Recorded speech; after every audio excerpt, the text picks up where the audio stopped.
Welcome to another episode of the Everything College Basketball Podcast, your home for the latest news and analysis from the world of college hoops. Back again are your hosts, Josh Burton, Phil Dexter, and Peyton Burton. What is up, you guys? Welcome back to another edition of the Everything College Basketball Podcast, episode 1, number 20, or in layman's terms, that's episode 120. I'm, of course, your host, Josh Burton, and joining me again today is my brother, one of my best friends in the world, Mr. Peyton Burton. Peyton, season is finally here. It's time, boys and girls. Let's fucking go. The season is upon us. Tomorrow, we finally get, on a Monday, we get college basketball season back. It's time to pump up those laces like with John Cena in the mid-2000s, and it's time to get those shoes squeaking on the hardwood because it's game time, baby. Let's go. It's been a long 6 months since the final whistle blew on the game between North Carolina and Kansas back in early April. It's been a long 6 months, 6.5 months, however you want to look at it. It's been a long time, man. We've spent months building this up, researching and talking about it, watching exhibition games, watching over the summer the overseas tours from teams that got to play. We are finally 1 day away, 24 hours, a little more than 24 hours, about 30 hours away from the official start of college basketball. And I cannot believe it's finally here. It literally is almost like Christmas Day for us that's in the college basketball world. I mean, I can't wait. I can't wait. We're getting to preview live games today. Yeah, man. You know, it's going to be different since normal years that we've done this. Champions Classic hasn't, or normally it tips off college basketball. First game of the season, we get to talk about the Champions Classic, but that's not until a couple of weeks from now. So it's a little bit different of a format. There's not too many good games this year or this week, the first week of college basketball, but there's some games that we're going to talk about that might interest you guys. Yeah, before we get into all of our housekeeping stuff and all that good stuff, I do want to ask you, and for those who are watching live, we are on the YouTube channel right now. If you're watching live with us, drop some comments, follow along with us. If you watch us later on, or you're listening to the traditional audio version when this comes out, we're waiting on hopefully Phil and Corey to join us. Phil's regular day job keeps him up late at night, so hopefully we'll get this ironed out where he will be with us like normal majority of the time, but for now it'll be me and Peyton. But Peyton, I want to pose this question to you since you're with me right now. This is the first time in a number of years, because it used to be like this when the Champions Classic started back in the 2011-2012 season. It wasn't the first game of college basketball. It was like we're seeing this year, where that first couple of years where it was like the third or fourth game. Teams got a couple games, I guess you call them warm-up games, before they played these massive games. Then we went to where it opened the season up. That's what we've seen for the last, 5-6 years, where it opens the season. The first game is Kansas, Kentucky, or Duke, Michigan State, or a combination of the four. So do you like it like this, where teams kind of get a couple games to warm up, or did you like the old way of where we'll just full blast straight into it, you open up with it? I liked it when the Champions Classic would tip off college basketball. You get the four best teams, one of the greatest college basketball programs of all time, in the same building for one night. To start off the college basketball season, you can't start it off any better in my eyes than with the Champions Classic. So hopefully, another experiment with this right now. Hopefully, sometime soon, it goes back to opening college basketball. But I'm not opposed to start the college basketball season, get a couple warm-up games, and then see where you're at. But either way, I mean, it's fine. I'm glad college basketball is back, but I do miss Champions Classic opening up college basketball. So I understand it on two fronts. The one front, the old school way, the way we've been accustomed to, I should say. I understand that point because it's almost like big time week one college football where you have these big games, like this year, Georgia, Oregon. They got to spend the whole summer knowing that their first game of the year, they're playing another top 25 opponent, sometimes a top 10 opponent in some of these games. Hell, even sometimes top 5. But you spend all summer, all fall getting ready to play this first game of the year. This is who you're tipping off with. So I guess the motivation's a little easier. But I also understand it too from a program and a coaching standpoint. that you'd like to get a couple games ahead of you, to maybe you got some injuries you're dealing with or whatever the case may be. You get 2 or 3 games and then you go play this big one. So you kind of shake off some rust and hopefully you have a better performance. Because, man, playing that, when Kentucky played Duke last year, that was a great game. That was a fantastic game. But I'm sure Coach Cal would have rather played Duke, 2 weeks later, where he kind of figured out his rotations a little bit more. Guys got a little bit more accustomed and maybe could have gave them a little better game. But I understand both ways. I'm fine either way. You start off the season with it, bam, we've got great games to talk about week 1. But if you wait a week, get 2 or 3 games under your belt, I'm okay with that too. I'm so happy college basketball is back. Yeah, I'm the same way. If you're a coach, one of these schools that plays in a big-time game or a Champions Classic game, you would like to probably have a couple-week early period to start off with a couple of, games that you should handle pretty well so you can figure out your rotation, gives players, in case they're injured coming into the season, extra rest coming into the year. But, either way, whether it's Champions Classic open up college basketball or not, college basketball is back and we're in full swing till March or April, actually, excuse me. Yeah, we'll get into all the week 1 action. And if we're being real, there's a couple interesting games. One big one, we'll talk about it, but there's not a whole lot of great action this week 1. But we're going to get into some of that later on in the show, and I can't wait. We do have some interesting ones I want to talk about. But Peyton, as always, before we get in anything else, we got some news, recruiting, all that stuff to get into. Before we get anything else, we'd be remiss if we did not shout out the title sponsor of ECB this year, and that is our friends at Beauty to Beast Nutrition, located in downtown Edinburgh, Indiana. It is a healthy juice bar. I'm talking they've got your protein coffees, your healthy shot teas. They've got your protein bites, everything. They've got smoothies now. I officially found out that the Gravedigger I like is it's not a protein coffee. It's actually a smoothie, and it is phenomenal.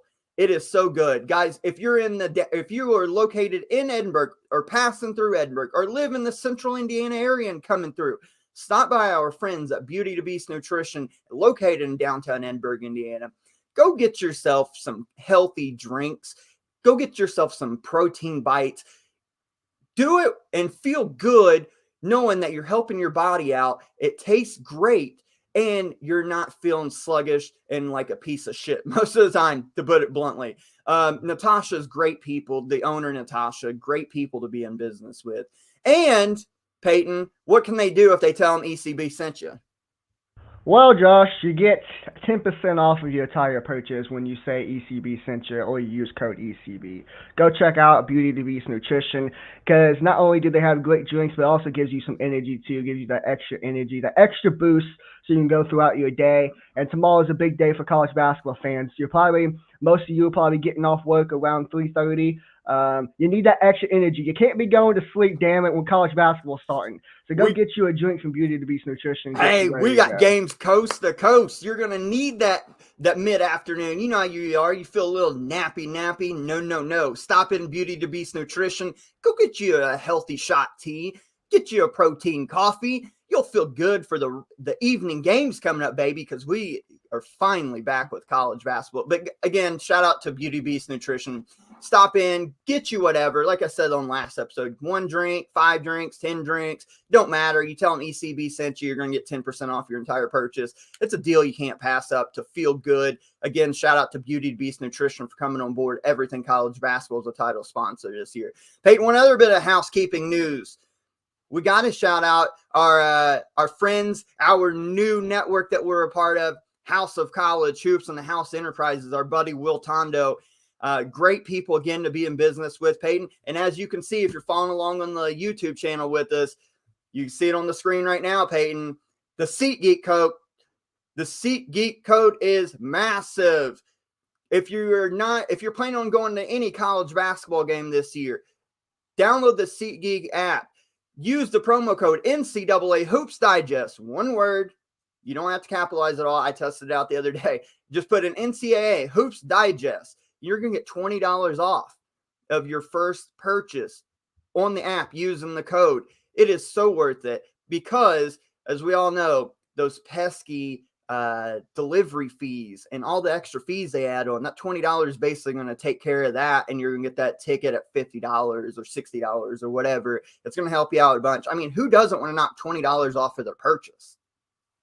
Yeah, and all these other websites that sell tickets, they're normally pretty expensive. SeatGeek's actually a lot cheaper than a Ticketmaster or Vivid Seats or anything like that. So make sure you use that code NCAA Hoops Digest, get you $20 off your purchase. Former co-host and admin Tyler Cook, he'll be at the Champions Classic games, watch Kansas versus Duke and Michigan State versus Kentucky in a couple weeks. And I told him, he told me that he used the code NCAA Hoops Digest for $20 off, and he's ready to go. So do like he did, get you $20 off, and let's get it, baby. Absolutely. And again, we mentioned last week, we couldn't be more happy and proud to be a part of the House Enterprise banner. Some of the biggest collection and best collection of college basketball writers, podcasts in the world, and we are a part of that family. They do great business over there. If you're curious of where you can find some of these articles from not only ECB and some of our friends like the Road to the Garden over there, just go to house-enterprise.com, www.house-enterprise.com. You'll be able to find all House Enterprise stuff. They got football. They've got every sport you can think of with writers covering it, but specifically House College Hoops. You won't want to miss it. Great daily articles from some of the best in the game, and you're going to find ECB content over there as well. We cannot be more grateful and happy to be partners with House of College Hoops this year.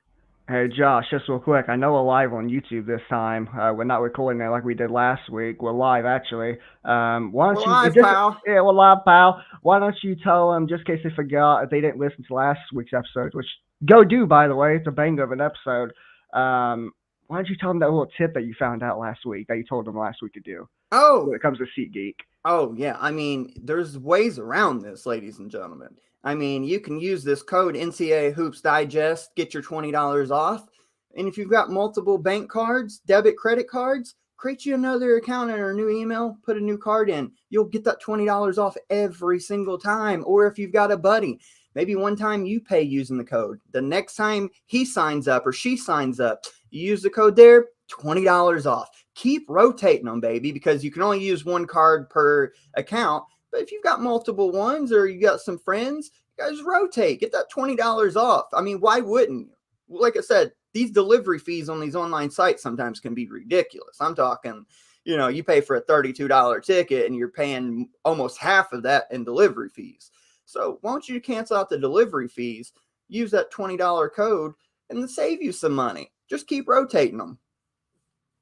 You know what I'm saying? Yeah, and I talked about Cook I talked about Cook about he's going to the Champions Classic game. I'm not going to say what the ticket prices are because you can just go look them up yourself.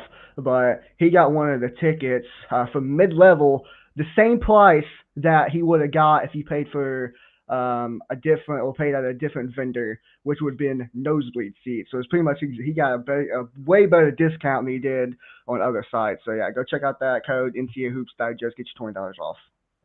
Yeah, it's nice to see our buddy Connor McCabe, as I've always liked to call him since day one, since being in the Facebook group. You can see right here where he says the season's finally here. All kicks off tomorrow, Connor. Thanks for joining the live stream with us. Yeah, you're right, man. We can't wait to get into some of these games. We'll do that here in just a little bit, but thank you for joining with us and being a part of the Facebook group. By the way, one final shout out, guys. If you're not part of the Facebook group, just go to facebook.com. In the search bar, type in Everything College Basketball. You'll see it. We've officially hit 900 members this week. Big milestone. And we've said it before. If we accepted everybody, we could literally be at 2,000, 3,000, 4,000. But we keep it a nice little community. The kind of people that we want. You come in, have some fun, be knowledgeable, be funny, have some fun banter. That's all accepting. You're just not going to come in and stir a bunch of shit because you will get the boot. We'll kick you as hard as Lionel Messi on a free kick. But or Wayne Rooney on a fucking corner. yeah, we'll kick you way out there. But go join the Facebook group. That's kind of the lifeblood of what we've done. But Peyton, enough of the ramble. Let's get in some of the big news of college basketball this past week before we get into previewing games. And I think we got to start with your boys. after 5 long, miserable, terrible, unknowing years of dark cloud from the NCAA hanging over your head, you finally got your ruling. And I'm going to let you take it away. What'd they find out? Bro, it's been so fucking long. This shit happened in 2017.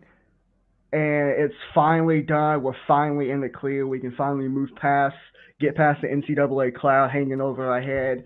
The ruling came out from the IARP that only thing that Louisville's case, or Louisville's aka punishment, is a $5,000 fine, no postseason, shorter recruiting days, and 2 years of probation. Nothing for Chris Mack, which I don't know why he would even be involved in that situation. Maybe with the Dino Gaudio stuff.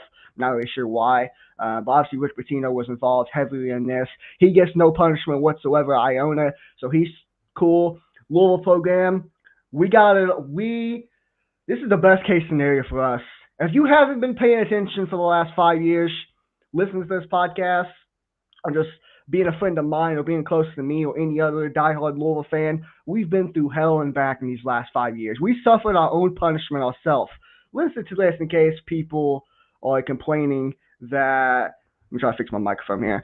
In case people are trying to complain that, Louisville got let off easy, just listen to this. We had a fire our Hall of Fame level coach in Rick Pitino. We've had a fire our legendary athletic director, Tom Jurich.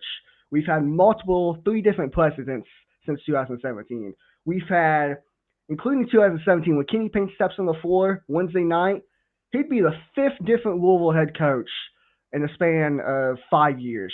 We've had 5 different coaches, like I just mentioned. We haven't won a tournament game since 2016. We haven't been to the tournament since 2018. We did not get let off easy. When Mac Jones from KSR, and I'm not a big fan of him, I think a lot of stuff he says, especially about Louisville, is very ignorant, is just incorrect. But himself even said that this punishment, he agrees with this because Louisville has been through hell and back in the last 5 years. So no, BBN or North Carolina fans or Florida State fans, whoever you are, we did not get let off easy. We got justified perfectly. No, I completely agree with you. Connor with another comment. So this whole thing makes no sense to me. The rules changed last year. Let it all go. And I think he's mostly right on that. I'm with you. Yeah, it's been 5 years for the first case. I don't know why the NCAA thinks it's necessary to take 5 years to basically give out this punishment. I mean, $5,000 is nothing to these universities. Okay, you lose a couple recruiting days. Those could be big in the long run, but not so much. Yeah, I'm with you. Like, point blank, I'm with you. I feel like you guys have kind of done your time. It is what it is. I don't trust the NCAA. I don't think a lot of us trust the NCAA, if we're being completely honest here.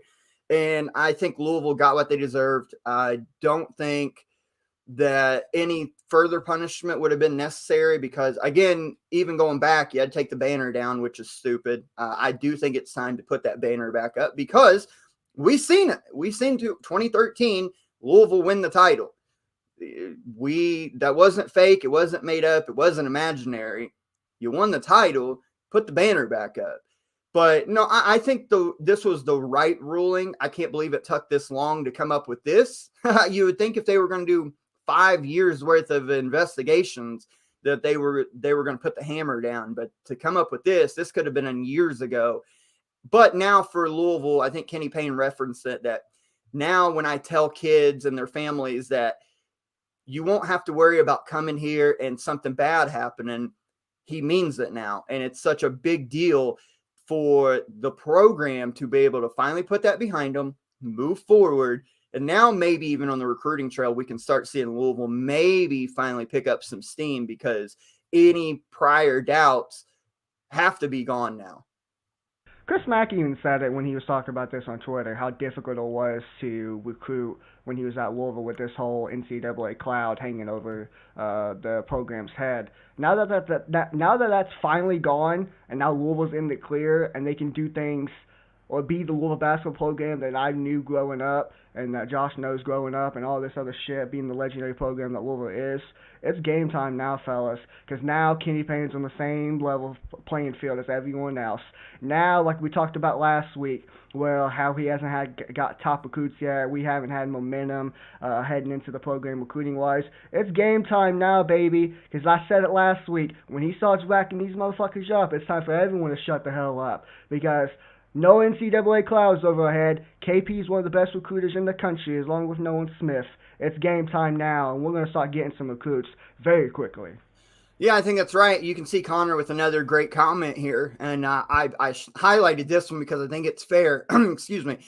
He says the NCAA is giving FIFA a run for their money when it comes to the most corrupt sports organizations. And Peyton, everybody who's listened to us for years now know we love soccer. We love football.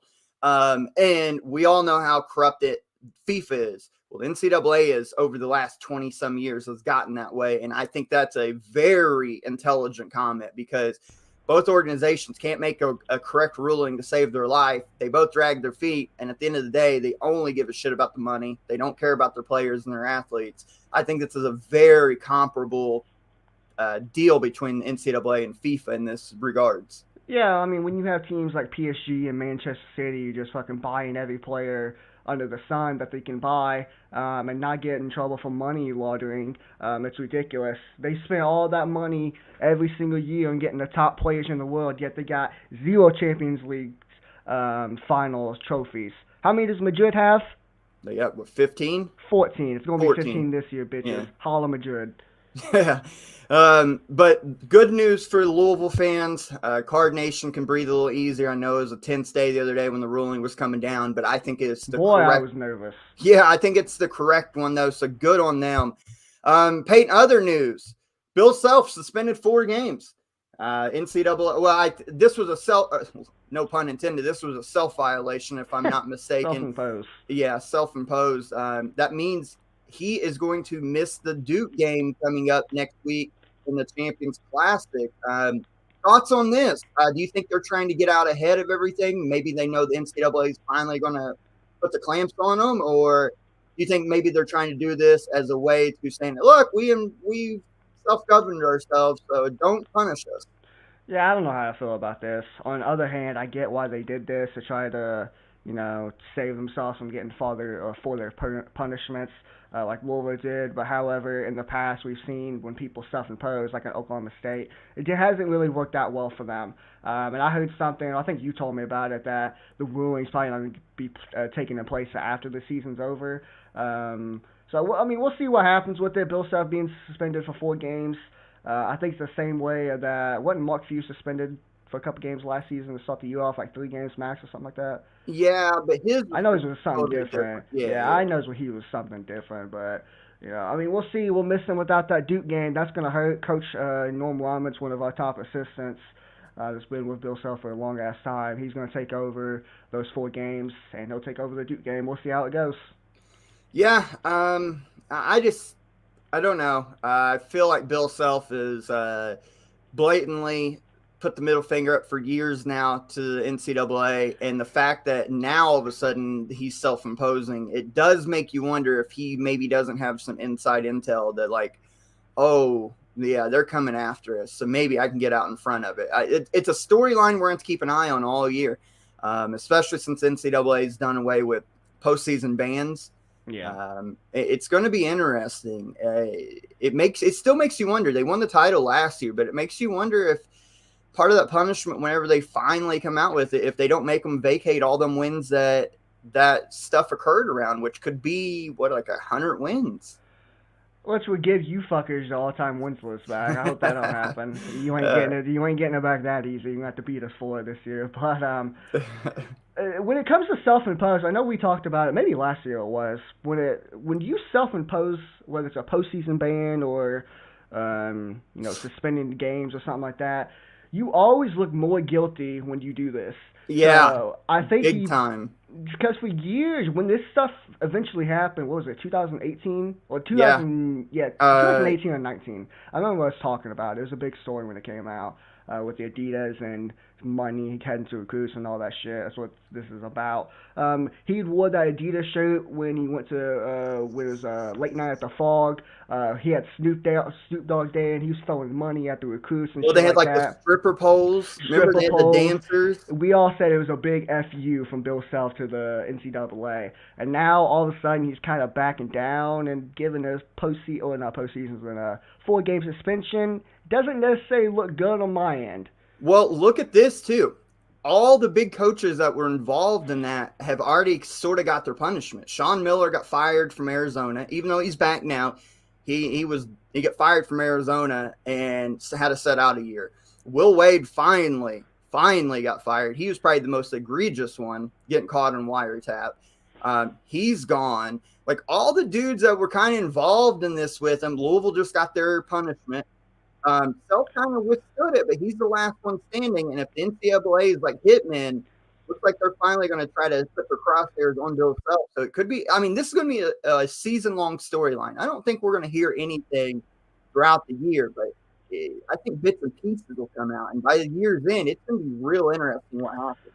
There's no fucking shot. I got it posted where Connor says, if they strip us of our title, I would not be a happy camper. There's no chance in hell they're taking that title away from Kansas. I don't see it happening at all. They cannot do that shit again. If they do it to me again, I'm gonna fucking... listen, the Capitol is just up at Indianapolis. It's only like 40 minutes away from my house. So I will make sure I will take a trip down there, bring a video camera crew, and we'll get this shit rolling. I'll make sure to face Mark Emmett face to face if they take another title away from me.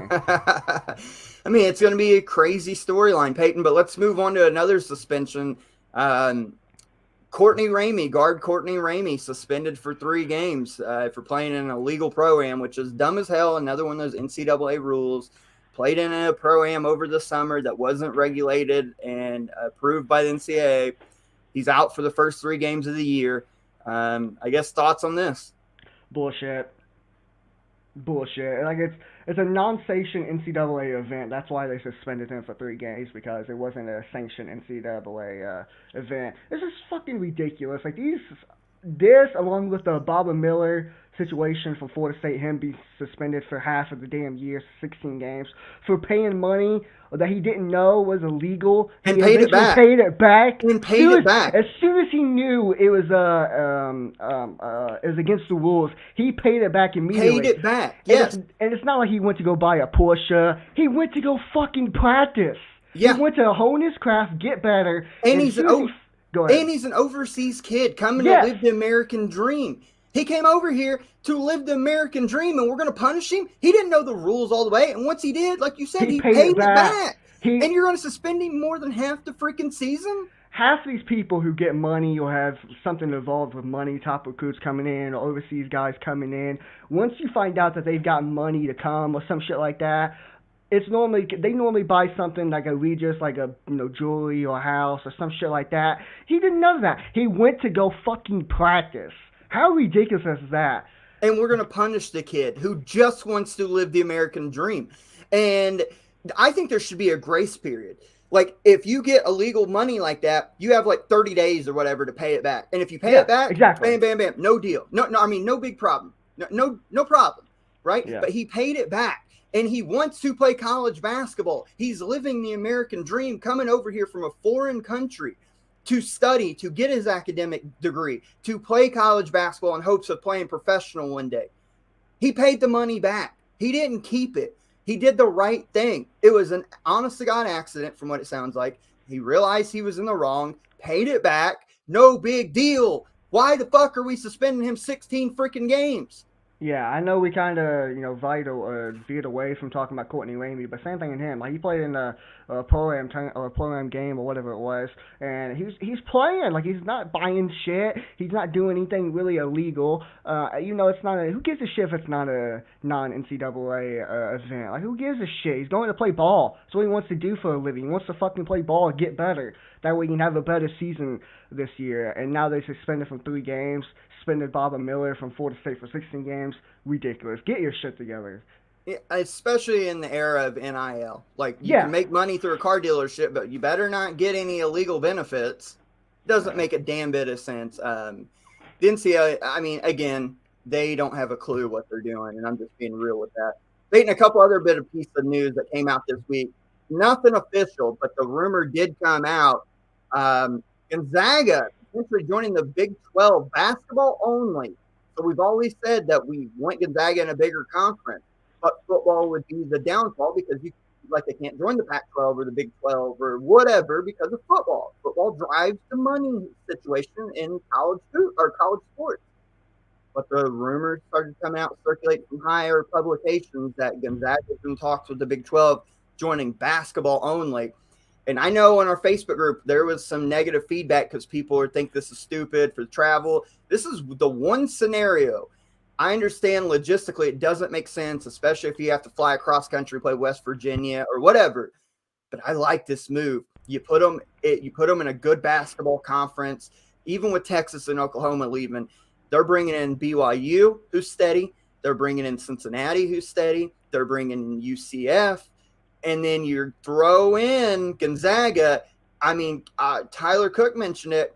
Imagine every year at the top of the conference, you got Gonzaga, Kansas, and Baylor battling out for the Big 12 crown. We'll finally put the argument that Gonzaga from January until March plays nobody because in the Big 12, they're going to get tested every night. And I think you mentioned it. This could be the driving force of them actually getting over the hump and winning a national title because they will be tested all year long. I think this is a great move if it happens. Me too. I think it's an incredible move. I hope it does happen because they need to be in a bigger conference. I thought they'd probably go to the Pac-12 or something like that. I guess, football-wise, but then again, if you go to the Big 12, Big 12 is very big in football as well, so it's not too you're not really losing too much there football-wise, but yeah, I hope they go to the conference because you mentioned what I said on the Facebook group that they could potentially win a national championship now because they're going from a mid-major conference to my eyes the best conference in college basketball, the toughest conference in college basketball, the Big 12. They're going to go into the conference that's won the last two national championship games. And the last one, they've been to probably the last three NCAA championship games, 2019, 2021, and 2022. And they've won two of the three. And in 2020, when COVID year, Kansas was the favorite to win the national championship that year. Or one of the favorites. So they're going to the best conference in college basketball if it does happen. And yeah, that top four with Kansas, Baylor, Houston, Gonzaga, and not to mention you still got Chris Beard at Texas, you got Mark Adams at Texas Tech, you got Jamie Dixon at TCU. It's already the best conference college basketball. If you add those two teams to it, my God, no question about it. Yeah, and as you can see on the screen, Connor with another great comment says, don't know how much truth this has, but there's a rumor in Big Ten country that there's a big rumor that Kansas could join the Big Ten. No credibility to the sources yet. We'll have to wait and see on that because if Kansas left the Big 12, that's a killer for basketball. Yeah, I mean, it's going to hurt them tremendously. And they're starting to get better at football, too. They actually won their sixth game yesterday. They're bowl eligible, so they're starting their program football-wise starting to get a little bit better. But I did hear that rumor once, I think early in the season, maybe. Oh, no, it was after UCLA and USC joined the Big Ten. I started hearing that rumor as well when that conference alignment became a big topic to talk about, but I don't see it happening. I see them staying in the Big 12. And Josh, question for you. If Gonzaga, hypothetically, this Gonzaga team was in the Big 12 this year, where would you place them? Probably winning the conference. This year? Yeah, this year. Because think about it. We have them number 2 in our poll. So if we have them number 2, then it kind of means that they would win the Big 12. I know how good Baylor and Kansas will be. We know Texas is probably going to be a lot better. I still think they probably win the Big 12 this year. I think they finished third behind Baylor and Kansas because there's going to be a grace period. There's going to be a learning curve heading from the West WCC to the Big 12. And I don't see Kansas or Baylor losing that conference, even if Gonzaga. Same thing with Houston. If they join the conference this year, I see both of those teams battling for who's going to finish third in the conference. There's just going to be a learning curve. You're not used to Big 12 play. Big 12 is going to beat the shit out of you every single game. You have to be on your A game. And Josh, we said it with Drew Timme. If he plays tougher competition or teams that are more physical to him, he shies away. And you're going to one of the most physical conferences in college basketball in the Big 12. No, that's completely fair. That's completely fair and a great point. I also think, though, Gonzaga has enough talent that they would bring an offense that the Big 12 doesn't see very often either. So it would kind of be the apples and oranges comparison. So it would be a fun conversation. Let's hope that the Gonzaga rumors are true. We all kind of hate the conference realignment, but I think this one is actually, because it's basketball only, is a smart move and beneficial. And it does help strengthen the Big 12 conference, who will lose Texas and Oklahoma here in a few seasons. So they need that replacement. I mean, it'll be a new look Big 12, but like I said, Kansas, potentially Gonzaga, Baylor, Texas Tech, Kansas State seems to be on the rise with Jerome Tang. I think in a few years they can get decent. West Virginia, Cincinnati, BYU. So it's going to be an interesting mesh of teams, but I think for basketball purposes, it could be fun. I think that's the best word to describe it, would be fun. Yeah, I don't hate conference alignment as long as it makes sense. And Gonzaga going to the Big 12 makes somewhat sense. UCLA and USC going to the Big 10 makes no sense at all. Well, again, last thing on this, though, like logically they would move to the Pac-12 because of the region. But why would you move to the Pac-12 if the two best teams outside Arizona are moving to the Big 10? So it's just you and Arizona battling. It wouldn't make a whole lot of sense.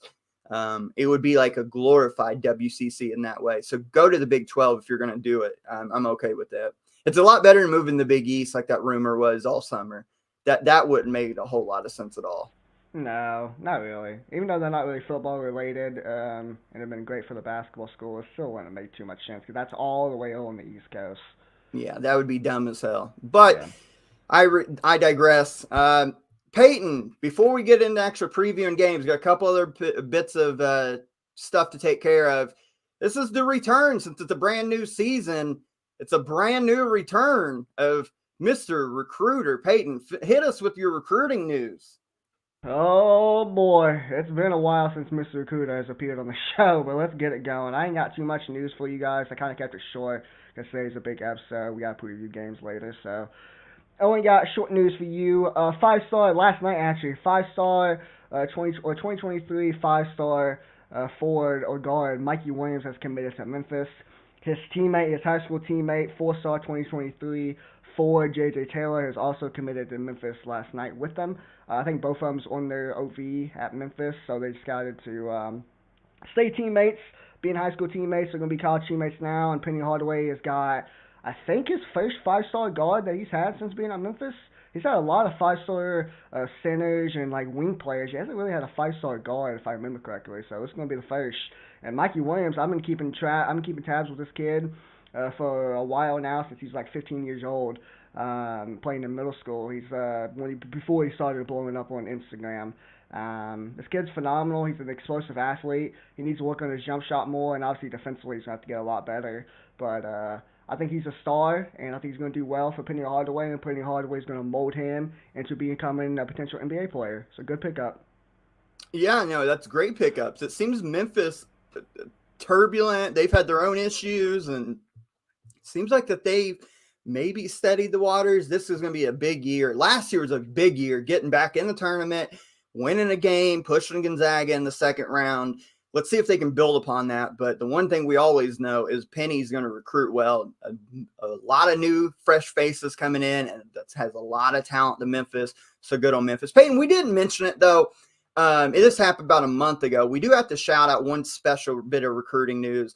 Our buddy, go back a couple episodes ago, our buddy Silas Demery Jr., the 4-star guard out of North Carolina, playing for the prep school in North Carolina, committed to USC. Happy for that kid, happy for his family. I think going to play for Andy Enfield with his style of play, I think such a big deal. I think he's going to fit in well with Coach Enfield and his system out there. Yeah, Coach Enfield's got a baller. Silas is going to be able to get buckets for him. He's going to be able to defend, and he's on a stacked high school academy, Combine Academy out of North Carolina. He's up there with Trenton Flowers. He's a 5-star for next year's class. Laura's looking at him. He's up there with one of our other boys, Lakeith Passmore, who's on the show. Yep. There's a lot of other great talent down there at Combine Academy. So, yeah, it's going to be nice seeing him in the Pac-12, or actually the Big 10. for USC, it's going to be big time, and I think he's going to be able to put up some numbers. It's going to impress a lot of people. Yeah, I seen where they had, I'm talking about Combine Academy. They had some like exhibition scrimmage type game a week or two ago, and he put up like 30. So our boy is balling, son. So I'm happy for him going to USC. And you mentioned Rakese. He continues to have the offers roll in. Tennessee, Indiana is looking at him. Memphis, lots of high-level D1 programs. So I'm happy for our buddies who joined us back in the summer. Great. It's good to see good people have good things happen to them. You know what I'm saying? So we will definitely follow them through their college journeys. Peyton, now that your recruiting's done, it's time to talk.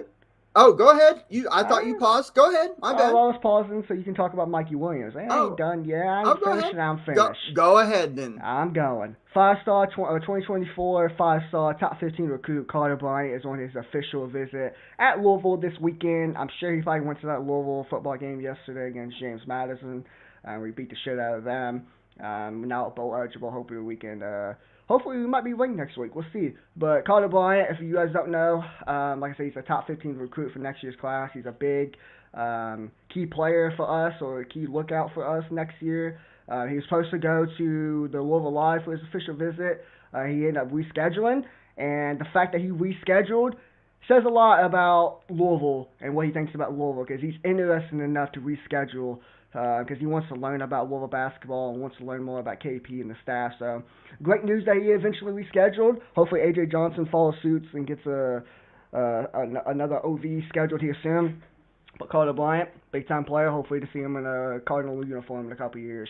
I did see another thing with Carter Bryant that does concern me a little bit. We're coming back to the NIL. I heard something that he could potentially make $1 million at Syracuse if he commits to Syracuse.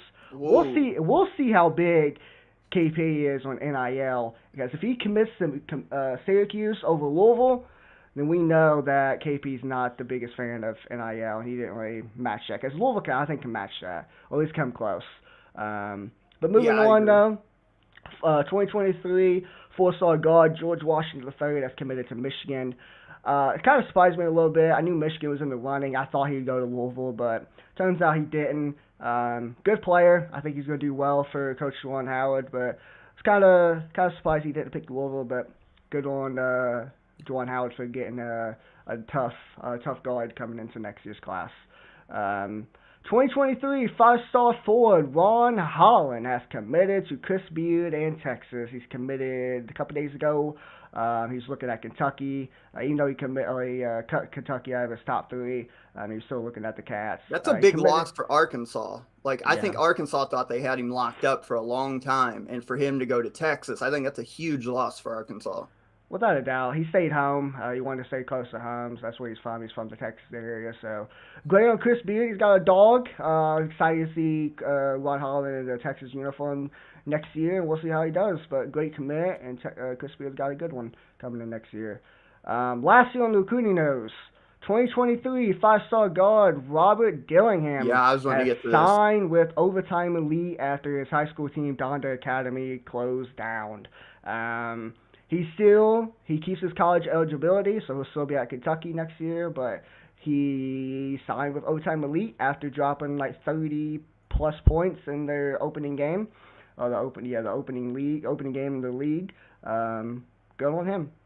Yeah, and I think there's some nervousness too amongst BBN that because he signed with Overtime that he might not be eligible or might not decide to keep his commitment. I still feel good about it, but it's definitely a storyline to keep an eye on. The kid is lightning in a bottle. He's a big-time scorer. I think for college purposes, he obviously needs to get a little stronger, I think decision-making when he gets to the college level needs to be better, but an electric scorer. I mean, he went viral a couple weeks ago for that performance he put on where he was just going absolutely insane hitting shots. So I think it's a storyline to keep an eye on. As of now, he's still committed, but we'll just have to keep an eye on it. Tell you what, it could be another Shaden Sharp type situation. Well, that's the concern, right? That's what everybody's worried about, that he maybe never suits up for Kentucky. But, I think he will. I think he wants to, because you've seen when Aaron Bradshaw committed, he was coming under his post, saying national champions bound and shit like that. So I think he wants to go to Kentucky. We'll see how he does in the overtime elite. If he pops off and has puts up great numbers for them, then I'd start raising concern because we'll see after that if he wants to keep his college eligibility, if he just wants to go straight to the draft. But I think he's coming to Kentucky though. Yeah. That's the recruiting news. Yeah, I'm with you on that. Peyton, before we get an extra preview in games, yesterday WWE had a big time show in Saudi Arabia. They were there for why can't I remember the name of the show? Crown Jewel. Thank you. Went blank there for a second.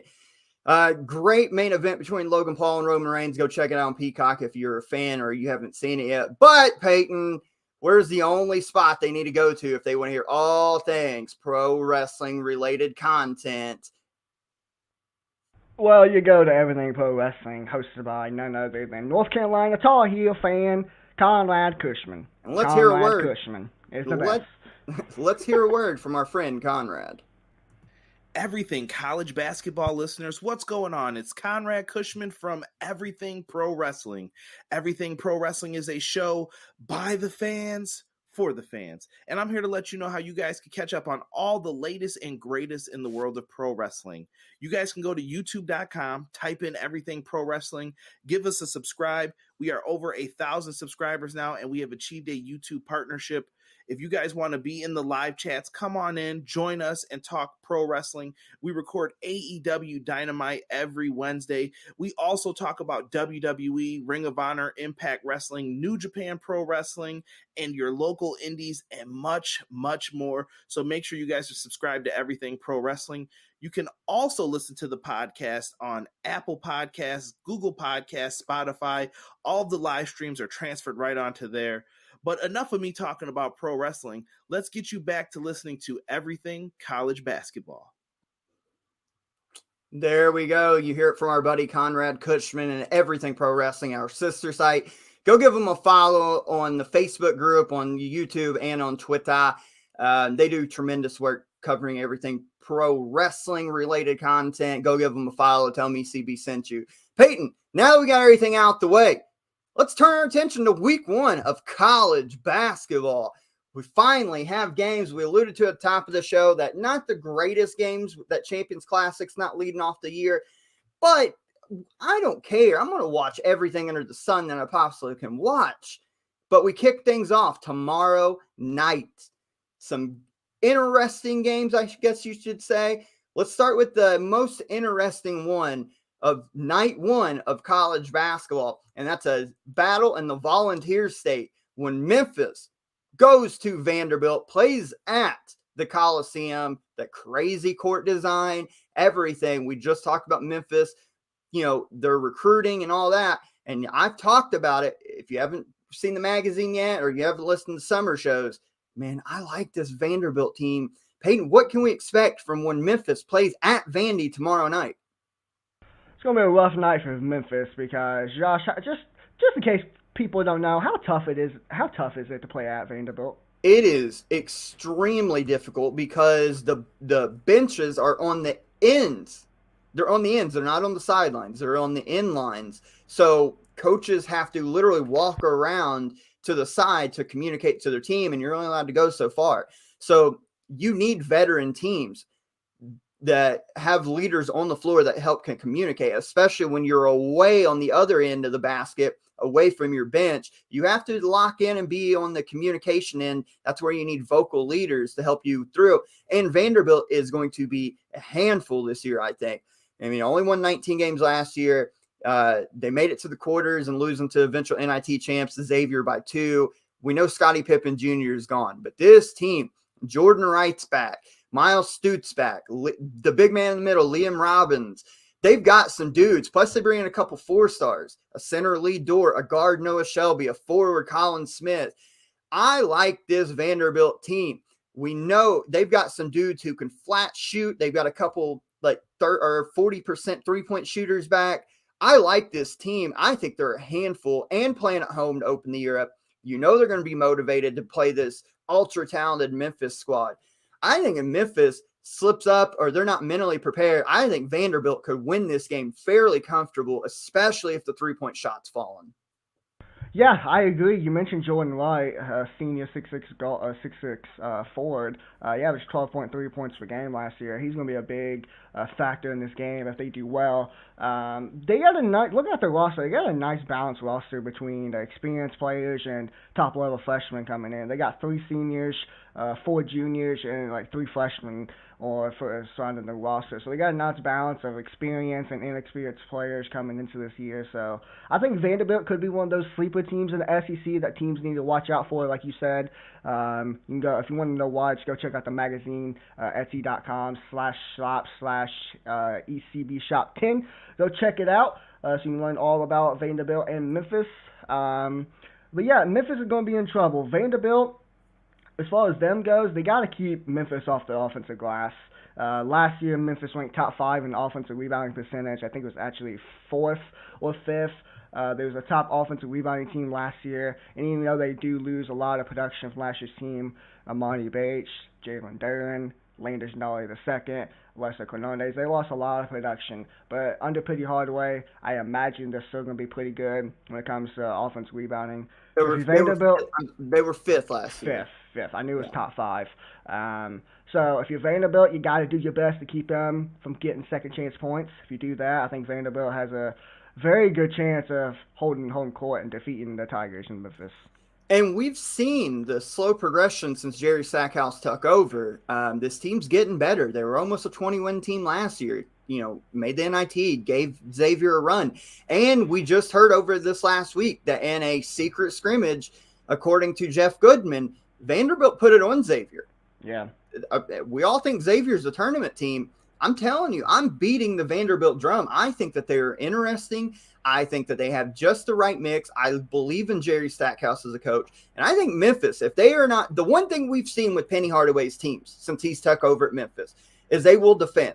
They will get after you. They will defend in the half court and make life a living hell.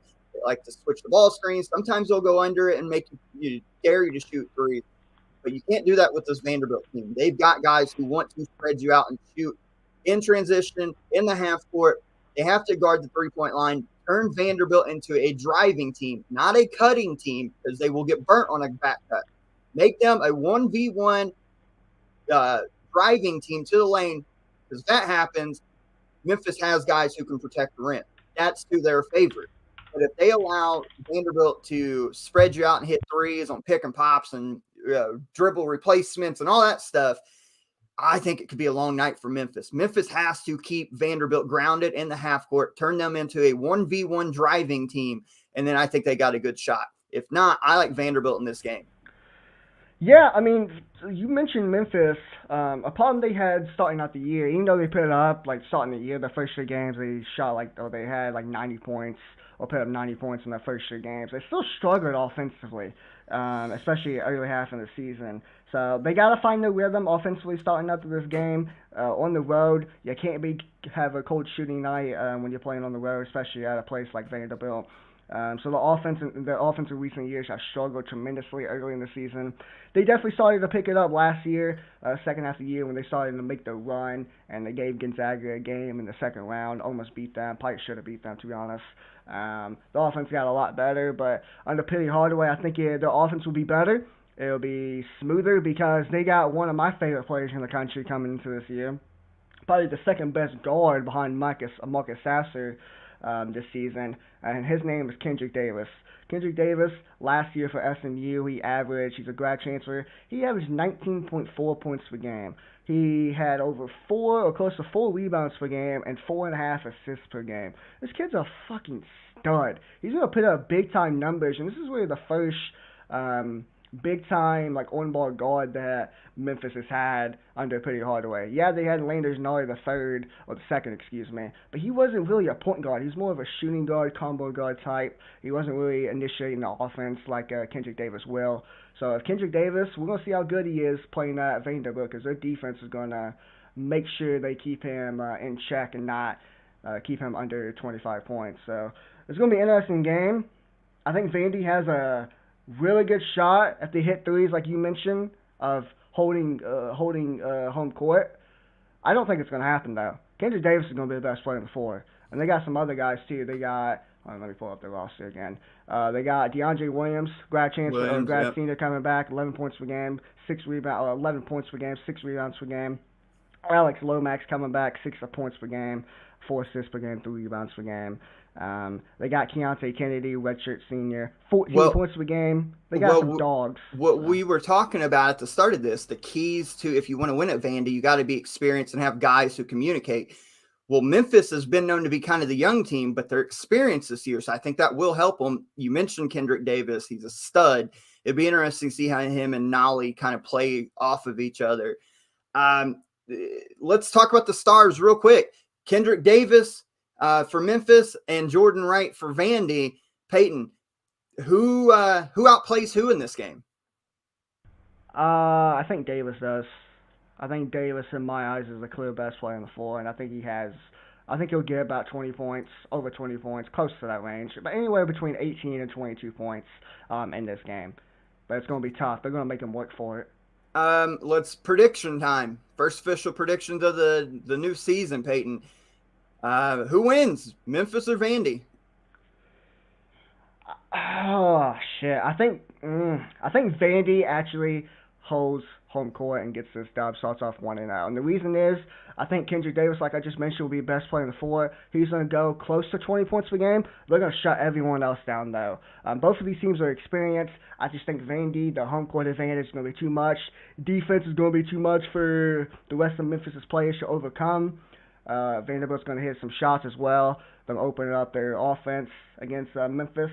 Who's pretty good defensively as well, under Penny Hardaway. Vanderbilt holds home court, gets the job done, beats Memphis in probably a low-scoring game. I imagine it's going to be under 70 points.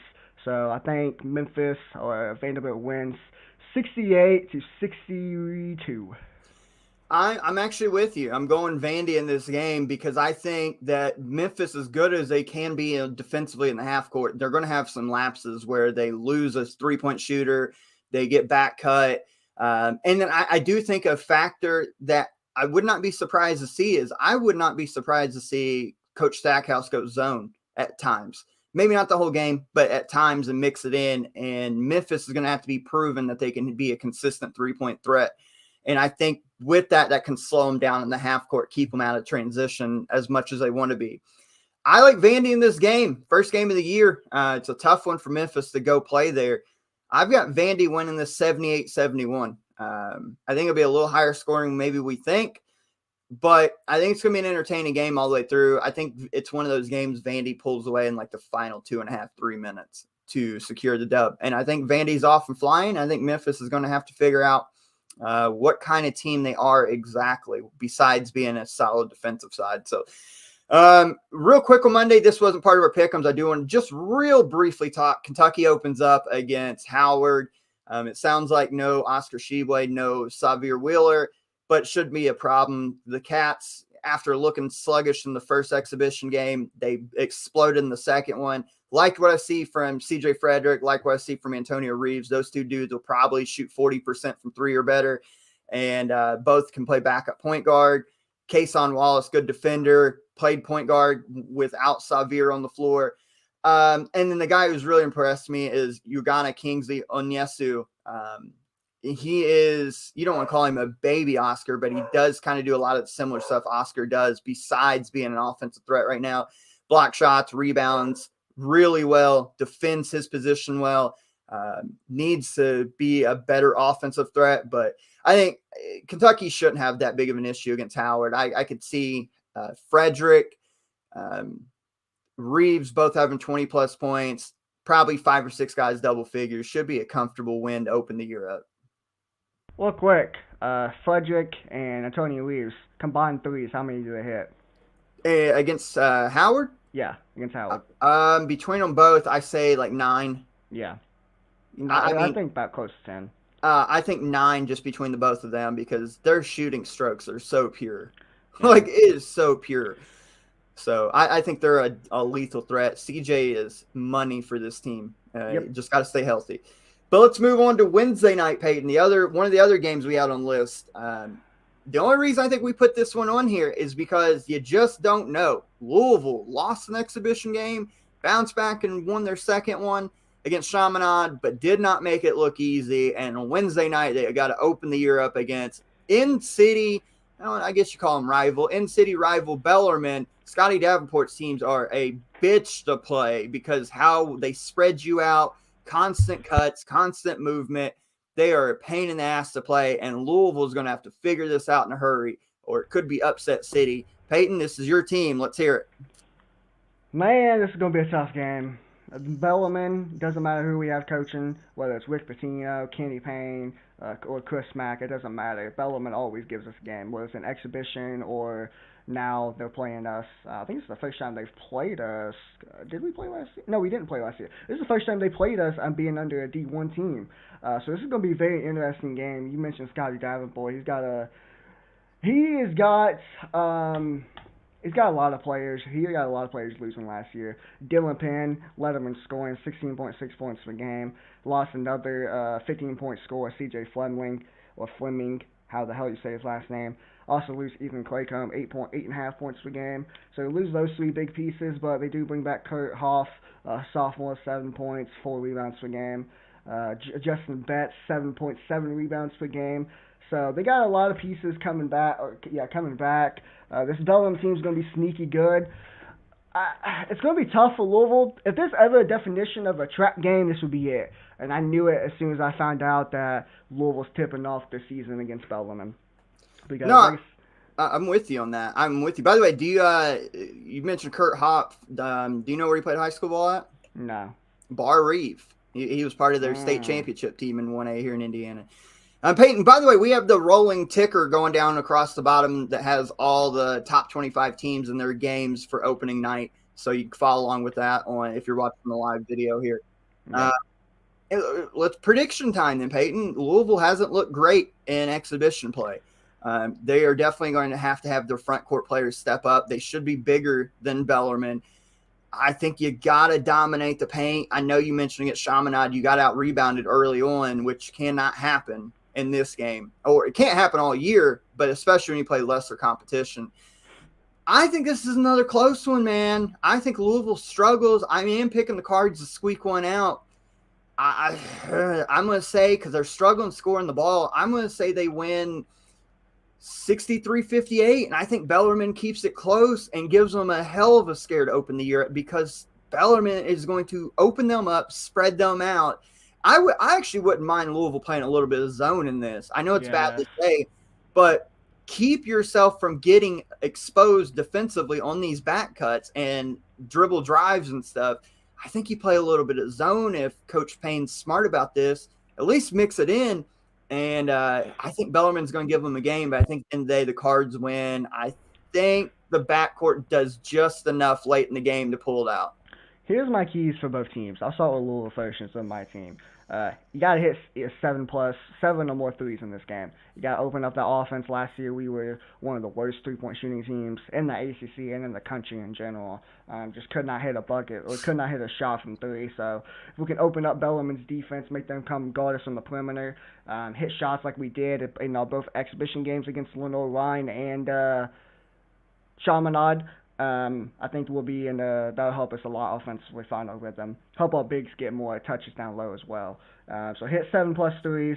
We got, like you said, we got to use our size to dominate the glass. You can't be giving up second chance opportunities. We'll definitely have the size advantage over Bellarmine. So if we can use our size to dominate the glass, Cook always says when he looks at a game, if you dominate the glass, then you have a very high chance of winning the game, and I agree.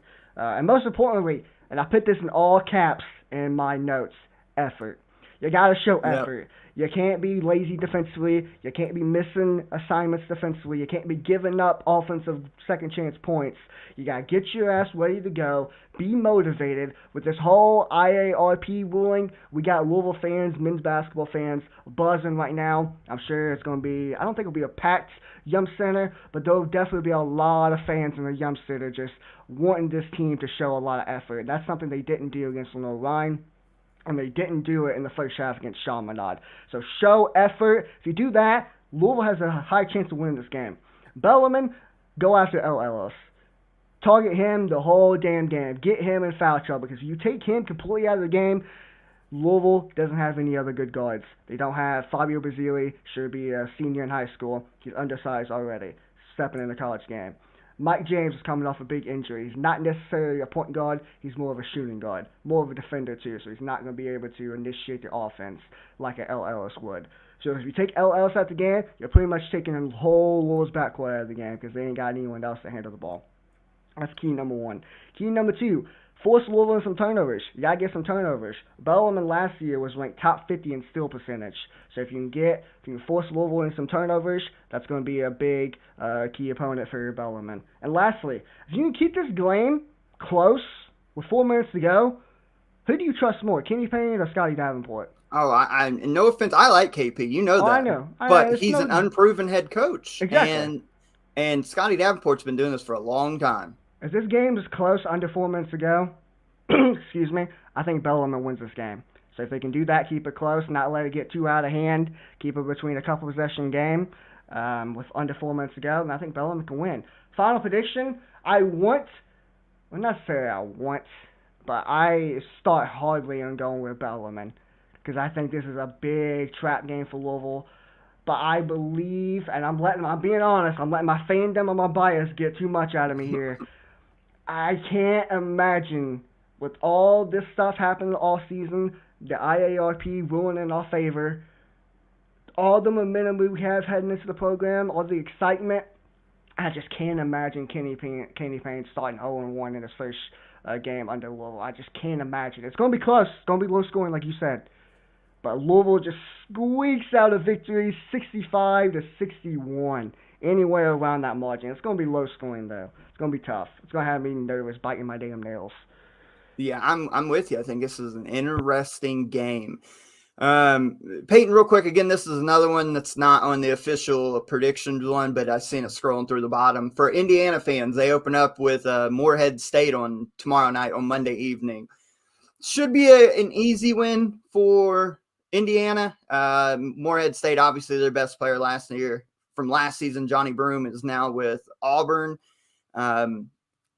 Anything real quick to keep an eye out for Indiana? I know I want to see them hit threes. I want to see the young guys. I want to see CJ Gunn get some minutes and shoot the ball. I want to see Jalen Hood-Schifino take over. I want to see Malik Renault spell TJD if he plays and dominate.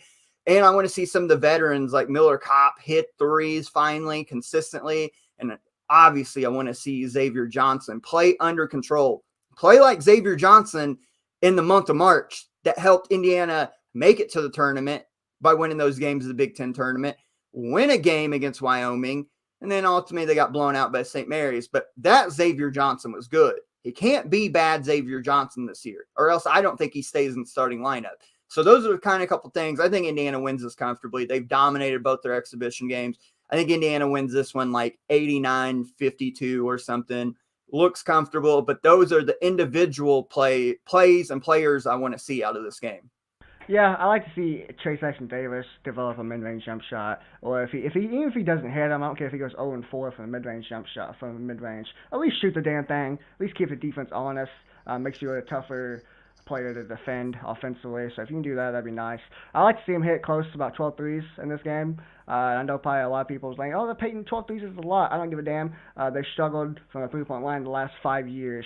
So it's going to be difficult for them. So if they can hit 12 threes or anywhere close to that, I'll say just to make it easier, 10-plus threes. If you can do that, then I think this Indiana team would just beat the shit out of Morehead State. They're going to anyways, but, I agree with your margin about 85, 57, some shit like that. Indiana should win comfortably. Yeah, comfortably. And then Peyton, the big one of the week of week one here, Friday night on the aircraft carrier, we've got Michigan State at Gonzaga. I know our answer for the pick here, so I just want to pose it like this. Can Michigan State do enough to make Gonzaga nervous in this game? Can they do enough to make Gonzaga nervous in this game? Yeah, make it within a possession or two in the final couple minutes. No. Final couple minutes, no. I do want to point out, since this is in a different type of venue, the last time we've seen games like this, the shooting was not great because of the conditions of the floor, the outer arenas. It's going to be a different type of floor, which could favor, in a way, Michigan State's rough and tough style. But if the conditions are right, I think Gonzaga could just roll in this one. Either way, I mean, I think Gonzaga is going to comfortably win, especially when it gets under 3 minutes, under 4 minutes. I think Gonzaga will pull it away, even if it is a close game. When it comes to Michigan State, though, if they do want to keep this a game, they do want to be close with under 4 minutes to go, they got to make Gonzaga hit 3-pointers on them. If they make Gonzaga into a 3-point shooting team, I think Michigan State will have a chance to win this game, or at least keep it close. They also got to clean up the glass. You can't be giving Gonzaga and Drew Timme second chance points. You can't be doing that. They're normally probably going to hit a shot on their first attempt. You damn sure can't give them a second attempt, and you can't give them more than that either. So you got to clean up the offensive glass and defensive glass. And lastly, where they at? Hit 10-plus threes yourself. I mentioned it for Indiana. Last year, Michigan State was one of the best three-point shooting teams in the country. I think it was like top 50. They shot 37.8% from three. It's a very good percentage. If they can hit 10-plus threes against Gonzaga, open up their defense, make Drew Timme come out and guard them on the perimeter, then Michigan State could win this game potentially. I just don't see it happening. Drew Timme is going to be the best player on the floor. Yeah, over-under Drew Timme of 15 point, 11-board double-double. I thought he was going to say over and under how many times he flexes his muscle after he scores. But I'll say under, because I think Julian Strawther's going to have a big game, and I think they're going to lead him in scoring. The one guy I want to see for Gonzaga to step up this year as a sophomore is Nolan Hickman. Originally committed to Kentucky, then changed it, went to Gonzaga last year. Didn't find the playing time I think he expected, but he was playing behind some really good guards, Andrew Nembhard, guys like that. I want to see him as a sophomore, a year older, develop into the player we all thought he was coming out of high school. He should get more minutes. I don't even know if he'll crack the starting rotation, but he could be like that sixth man. I want to see him show up like we all think he can. By doing that, he could average like 9.5, 10 a game, shoot the ball well, take care of the basketball, be a decent defender. I want to see him step up because I think Gonzaga needs it. And we're going to see how Gonzaga, they play North Florida, open the season up with on Monday night, I think tomorrow night. And that's not going to be a game. Let's be real about that. But I want to see how they respond against a tough, physical Michigan State team after getting exposed kind of by Tennessee in that charity game. Tennessee kind of bullied them around there in the second half. So let's see if Gonzaga has learned from that, developed, and see how they handle the pressure against Michigan State. Because we know one thing about Tom Izzo teams. You're talking about Louisville lack of effort. Michigan State's they're going to play hard. They're going to play hard, whether they're good or not good. They're going to play hard. So let's see how Gonzaga withstands that pressure. But official prediction time, I've got Gonzaga winning this and scoring a bunch of points. I've got them scoring 92 points. I think they win like 92-79. Yeah, I got Gonzaga winning pretty comfortably. I say 84-73. Yeah, I don't know. Maybe Michigan State surprises us. I feel like that's the motto. Every time we count out Tom Izzo and don't expect much of his teams, that seems to be his Final Four teams. It wouldn't surprise me if Michigan State jumps out to like a 10-4 lead early in the game. And then Gonzaga, comes back motivated, comes out of a timeout from Mark Few, and starts hitting some shots and really opening the game up after that. But it wouldn't surprise me if Michigan State opens up the game with like a 6-point lead, something like that. Would not surprise me either. Peyton, we mentioned it. Not a whole lot of great action week one. Any other teams that play this week that maybe you want to touch on real quick? I think Kansas opens up their game against Omaha. Yeah, they do. I see it on the bottom ticker there. They play Omaha on Monday. So it's going to be interesting to see how they play without Bill Self. We'll see how the team responds after not having the coach. We'll see how Norm Lovitz does. But it's a good thing. I'll tell you what, it is a good thing. He's going to miss the Duke game anyways, but at least gives Norm Lovitz extra expectations or extra chances to get his team ready and get his game plan ready for Duke instead of Champions Classic open up the college basketball season like it normally does. So I think that is a good thing that it doesn't open up the season because then Norm Lovitz would have to open up his coaching experience against Duke. So yeah, that would suck, wouldn't it? Yeah, that fucking sucked. Good Good thing he has a couple games to get ready for Duke and get his experience ready. So, but I think Kansas is going to beat the shit. Even though they struggled in that exhibition game against whoever the hell it was, I don't even remember. They was down like 15-4. Oh, they played Pittsburgh State. Pittsburgh State. Yeah, they was down 15-4, and then their defense started to play better. They started full court pressing, and I think that's going to be a big factor. Look at Kansas full court pressing and starting to pressure teams and get out in transition. This is going to sound so wrong, but oh well. I like that Dick player. I like Grady Dick, though. Seriously, though. In all seriousness, though, you watched him against Pittsburgh State. The kid just looks like a baller. Like, he for real looks like a baller. Like, he could take you off the bounce. He's athletic enough. He obviously shoots the ball well. He was intense on the defensive end when they needed stops. I think this kid could be in for a special year. We knew he was talented coming in, but I feel like he's going to be huge for Kansas if they want to make another run this year. So I'm curious to watch him throughout the course of the year, how he continues to develop. We talked about last week. I want to see Jalen Wilson be the guy. He has to be the guy as a junior. Let's see if he continues to develop. Peyton, a couple other teams real quick. Let's talk about number 1 North Carolina. They open up against UNC Wilmington. Should be an easy breezy cakewalk for the number 1 team in the ECB Top 25 preseason poll and the AP poll. Carolina should not be challenged in this game. I would expect big numbers from some of their key guys like Caleb Love, like Armando Bacot. I think Carolina wins comfortably. I want to see how a guy like Pete Nance does, though. I'm real curious to see if he can fill that Brady Manick role. I want to see how he plays. Even though they should win comfortably, I'm going to have my eye on him. Well, I want to see how Seth Trimble does, 4-star guard coming off the bench. I want to see how he does in his first college game, because if North Carolina wants to get back to the Final Four this year, they're going to have a backup option for R.J. Davis and Caleb Love, because that's what cost them in that championship game last year. They didn't have a backup for Caleb Love and R.J. Davis, a reliable backup guard player to come off the bench. It really relieved the pressure off Davis and Love. That's why Love and Davis was playing like almost 40 minutes a game, or over 30 minutes a game, and that's why they end up being tired and couldn't really hit shots in that Kansas game and championship game last year. So I'm curious to see if Seth Trimble can be that guy coming off the bench, a reliable option. So we'll see how good he can be. But I'll tell you what, I'm not banking on it. I'm not guaranteeing 2 things, but it wouldn't shock me if R.J. Davis goes for 30 and Armando Bacot gets another double-double. That will not be surprised. Nope. But let's move to their biggest rival, Duke. They opened up the year against Jacksonville. Our colleague Phil was in attendance for their last exhibition game. Got to see him firsthand. That's why I was hoping he'd be able to make it to kind of go over his experiences. Duke blew out. I forget who they played, but they blew them out. We're able to see some of the guys. Phil's got a nice article on the House College Hoops about Duke, that Duke team. They should win comfortably. They are down Derek Lively. I don't think he'll be back for this game. And they're down with Dark Whitehead. Don't think he'll be back for this game.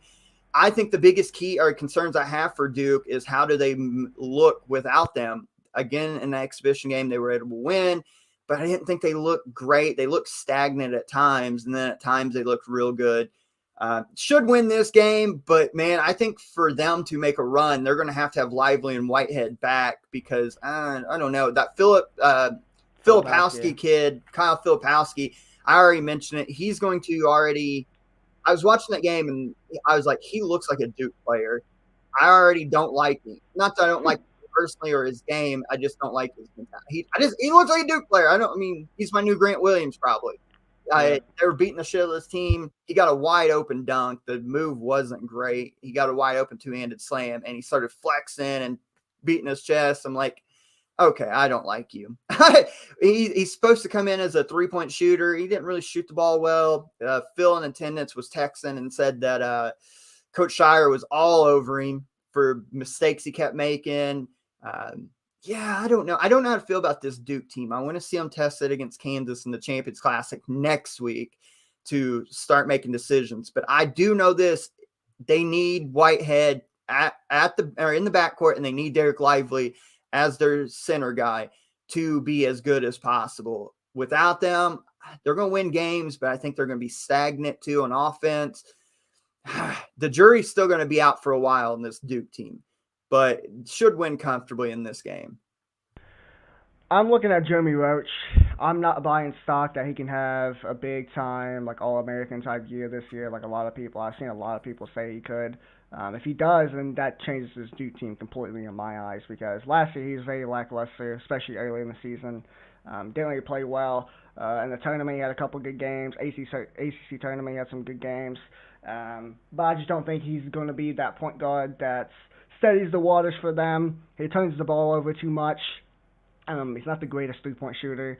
He's not the best defender either, so curious to see how well he does. I would not shock me if later in the season if Coach Shire goes with Tyrese Proctor starting over Jeremy Roach. Have Roach coming off the bench. By the way, I'm sorry. Phil was impressed with Tyrese Proctor. He just kept raving about how good he looked. Yeah, and kind of like I mentioned to you yesterday when we was talking. Oh, no, it wasn't yesterday. It was after the last exhibition. It was Thursday. Last exhibition games for Kentucky and Louisville, where we talked about 30 minutes talking about both teams. Kind of like I told you, like Oscar Tshiebwe and Xavier Wheeler. You can't really play them both on the floor because not neither of them can hit a shot. You know, they're not great shooters.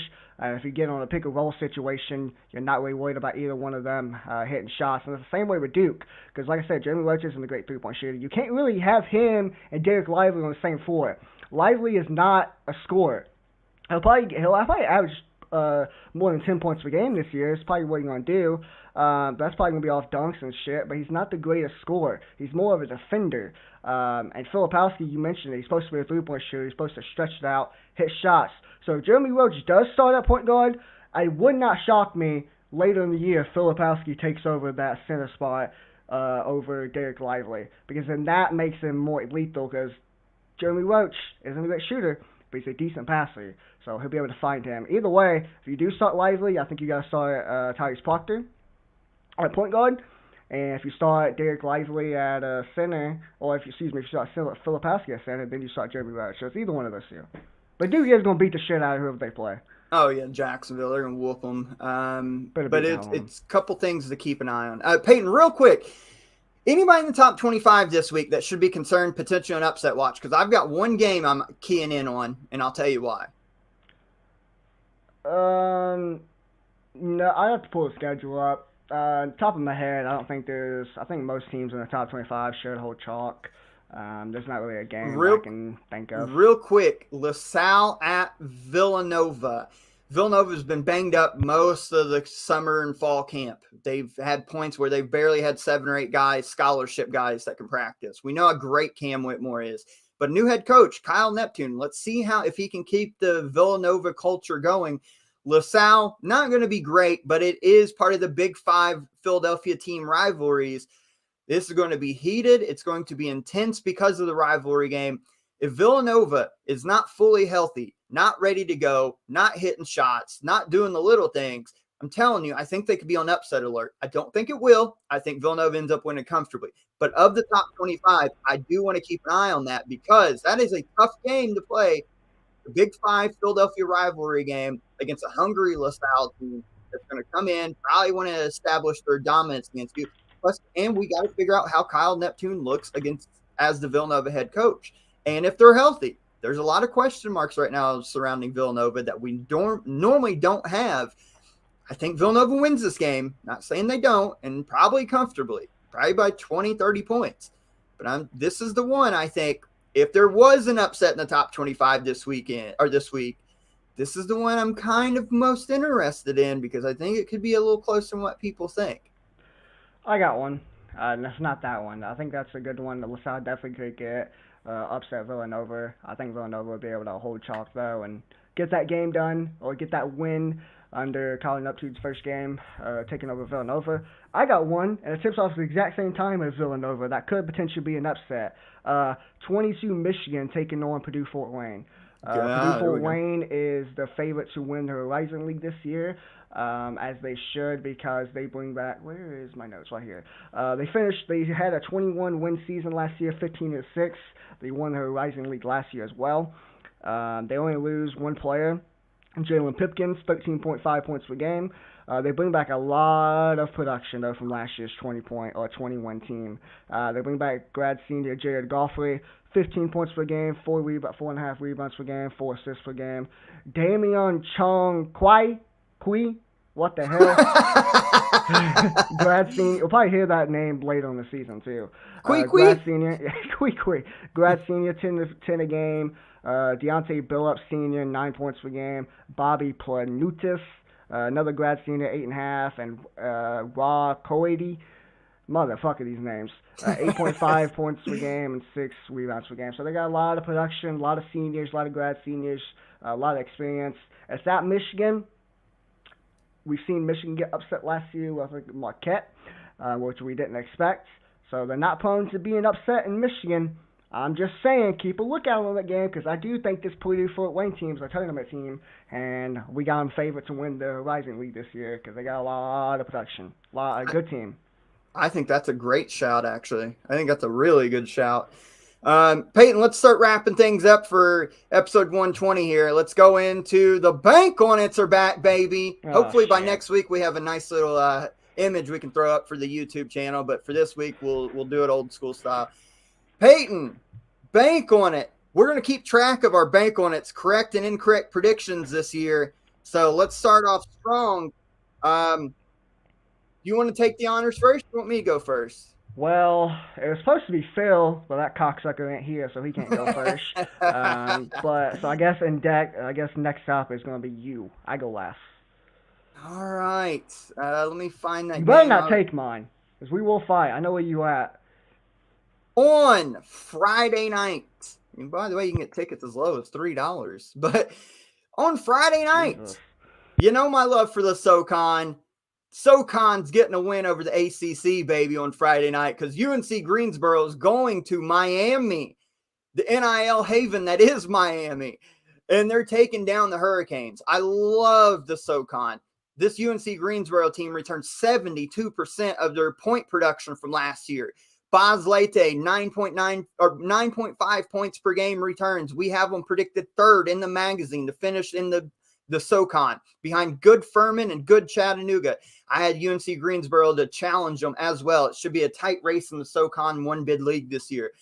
I'm telling you, this Miami team, we know with Nigel Pack and with Isaiah Wong, they're going to make up a dynamic backcourt and they're going to be interesting and fun. But this is a tough game as for your number 2 game of the year.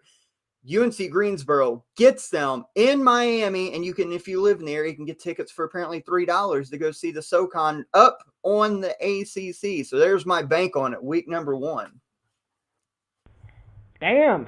Okay. I'll tell you what, mine might be more shocking. Well, no, yeah, I mean, I guess shocking, whichever way you want to put it, because I got a newly D1 school defeating a Power 6 conference team. And this game is on, I think it's on Monday. I didn't write this, did I write this on my notes? Yeah, Monday nights. Close to home. Southern Indiana, new D1 team, takes down Missouri. Missouri last year was fucking awful. They've missed, what was it? They missed the last 8 tournaments, 2 out of the last 10 tournaments or some shit like that. They've been awful. They won 20, they was 12-21 last season. Overall, and there's 5-13 in the SEC conference. It was one of the worst 3-point shooting teams last year, 28.1%. And let me help you out too. A brand new head coach there, Dennis Gates' his first year. They went 12-21. They turned the ball over a lot. They couldn't force turnovers themselves. Overall, just a bad team last year, and I think it's going to be more of the same this year. In Southern Indiana, they only shot 32% from 3 last year, so that's going to have to improve heading to D1 play. But it's going to be one of those games that if they don't shoot the ball well from 3 last year, well, they're going to hit a shit ton of threes this game. It just seems what's going to happen when a mid-major team comes to play. And they also they lose Mateo Rivera, one of their best players from last year, but they do bring back 3 double-digit scorers. Jelani Simmons, who's a senior, 14 points per game. Tyler Henry, who's a junior, 12 points per game.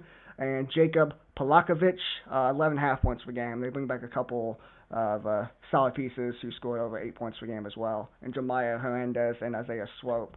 Bank on it. Southern Indiana takes down Missouri. Let's go. And you have a little Indiana twist, too, because Missouri has incoming guard I think he would be obviously he's a senior, but guard Sean East. He's played D1 before. He's been to a couple different colleges. He's coming in from John Logan College this year to play for the Tigers. But the Indiana connection there is he was high school teammates with Romeo Langford at New Albany High School. Hey, look there. We seen him play. We seen him play as a sophomore. Oh shit, we did. Yeah. He was the little guard that was going ham. Remember, Romeo had like 40 and East had like 25. There we go. Yep, the little Indiana connection there. Peyton, I know it's week 1, so it's hard to have a bunch of shout-outs, but I'll let you take the floor on this one. You got any shout-outs for people this week? I got one. Well, I got two. One college basketball, one non-college basketball. So let's go ahead and start with one non-college basketball. LSU, baby.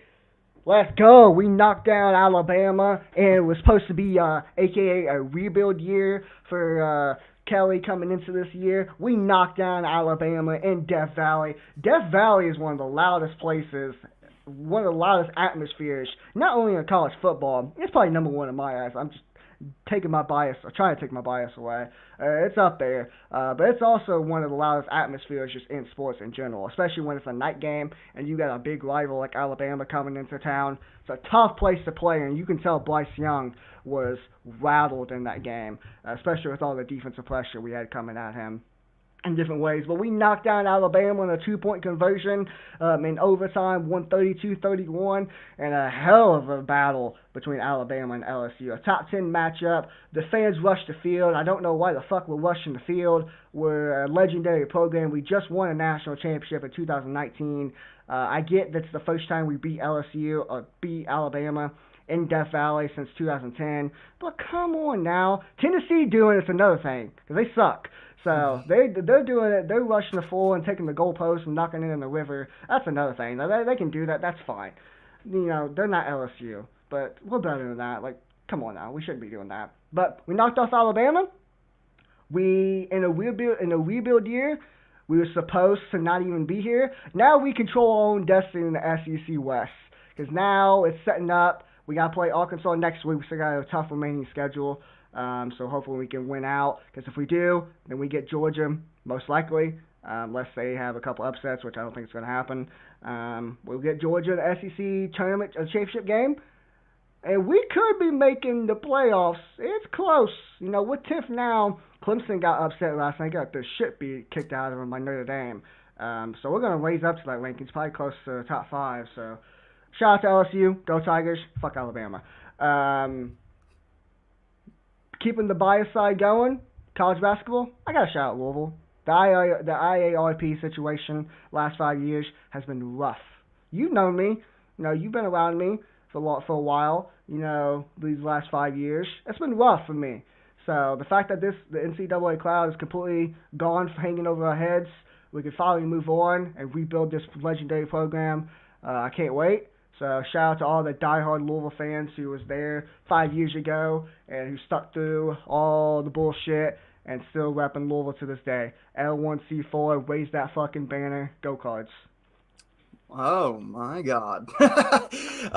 Real quick shouts. Shout out, since we're doing shout out Olivier Giroux for a masterclass performance. Goal sealed the Milan victory yesterday. But college basketball side, shout out Coach Cal for being a great human again. Damian Collins' father passed away unexpectedly. You know, RIP, prayers up for the whole family. And Cal was supposed to be in New York the next day to accept some prestigious award, and he decided to stay. The whole team gathered around, stayed by Damian Collins' side. Tough situation, but again, you can hate Cal for a lot of reasons, but not as a humanitarian. The dude constantly does great stuff. So shout out Coach Cal. Shout out the Collins family in this tough time. Shout out college basketball fans, especially the ECB family. We're finally here. Let's make year 5 the best ever, and we're on that path. Shout out our friends and partners over at House Enterprise, House College Hoops, the Road to the Garden guys. We got to shout out our boys. You know, Phil's not with us today. Hopefully next week he's back. Corey Gardner, Johnny Stroud, all the people that's around us, man. Shout out to everybody. And college basketball is back, baby. tomorrow evening, or today, if you're listening to this on a Monday, College Hoops is back. And I can't wait. This is going to be an incredible year. I know week one's not the greatest slate of games, but we're finally back, ready to roll. Cannot wait. So excited. And we thank you for being a part of the ECB family. Again, there's still time. It doesn't matter, season starting. Grab a copy of the magazine. Peyton, one last time, tell them where to go get the magazine at. Go to etsy.com/shop/ECB shop 10 and get you a magazine. Go spend the $10. I promise you it's well worth it, especially once the hoop season starts tomorrow. You'll want to go back and look at some of our previews or maybe catch up on names of players that you don't know who they are yet. It's well worth it. For everybody who's bought the magazine already, we thank you from the bottom of our heart. And we are officially on the road to the Final Four as ECB Year 5 officially kicks off. Thank you for following along with us on the YouTube channel, whether you're live with us today or you catch it later on. Thank you for listening to the audio podcast when this drops. Leave a 5-star review wherever you're listening to it at. Let people know about us because, baby, ECB all the way up in year number 5. Cinco 5. We appreciate you guys. We hope you have a great rest of your evening. College Hoops is back. Make sure you got yourself tuned in to all the games every single day from here on out. And we'll catch you next week with episode 121 when we recap week 1 of College Hoops and get you set for the Champions Classic. Let's go, baby. Thank you guys again. I hope you guys have a great rest of your evening, and we will catch you next week for episode 121. For Peyton, for Phil and Corey, who's not here, I've been your host, Josh. We'll see you down the road. Ciao.